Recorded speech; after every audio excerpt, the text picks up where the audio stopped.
ভারী বৃষ্টির পর ভয়াবহ বন্যা, পানির তোড়ে ভেসে যাচ্ছে বাড়িঘর। দরিদ্র রাষ্ট্র থেকে শুরু করে উন্নত মহাদেশ, অতিমাত্রায় বন্যার কবলে ডুবছে বিশ্বের বিভিন্ন অঞ্চল। সাম্প্রতিক সময়ে একই পরিণতি বরণ করছে কানাডা, ইউরোপ, চীন, ভারত, বাংলাদেশ সহ অনেক দেশ। এমন ভয়াবহ পরিস্থিতির জন্য অনেকাংশে দায়ী আকাশে উড়ন্ত অসংখ্য নদী। এসব আকাশ নদী ডেকে এনেছে ফেনী, কুমিল্লার ভয়াল বন্যা। কিন্তু সত্যিই কি নদী আকাশে ওড়ে? হঠাৎ করে কেনই বা বাড়ল বৃষ্টির পরিমাণ? ২০২৩ সালে বন্যায় বিপর্যস্ত হয় ইরাক, ইরান, কুয়েত এবং জর্ডান। অতিমাত্রায় বৃষ্টি ছিল এর প্রধান কারণ। মাত্র ৩ দিনে ৫০০ মিলিমিটার বৃষ্টি ভাসিয়ে নিয়ে গিয়েছিল চিলির রাস্তাঘাট। অস্ট্রেলিয়াতে বন্যা এনেছিল রেইনবোমা কিংবা প্রবল বৃষ্টি। কিছুদিন আগেই অতিমাত্রায় বৃষ্টিতে বিপর্যস্ত হয়েছে গুজরাট ও ত্রিপুরা। উজানের প্রবল ঢলে ভেসে গেছে বাংলাদেশের বিস্তীর্ণ এলাকা। বিশ্বজুড়ে চলমান ঘন ঘন আকস্মিক বন্যা ও ভূমিধসের মতো দুর্যোগের জন্য অনেকাংশে দায়ী আকাশে উড়ন্ত নদী বা অ্যাটমসফেরিক রিভার।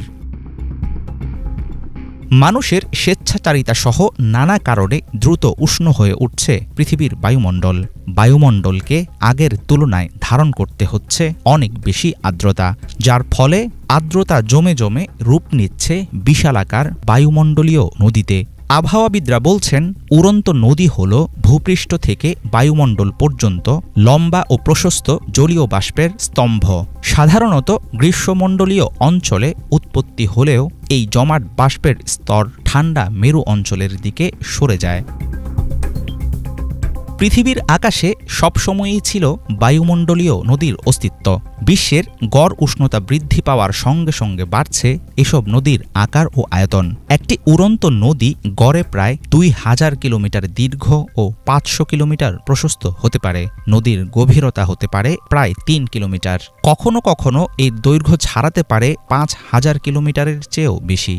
এত বড় বাষ্পের নদী খালি চোখে দেখলে মনে হবে আকাশের বুকে পুঞ্জীভূত কিছু মেঘ।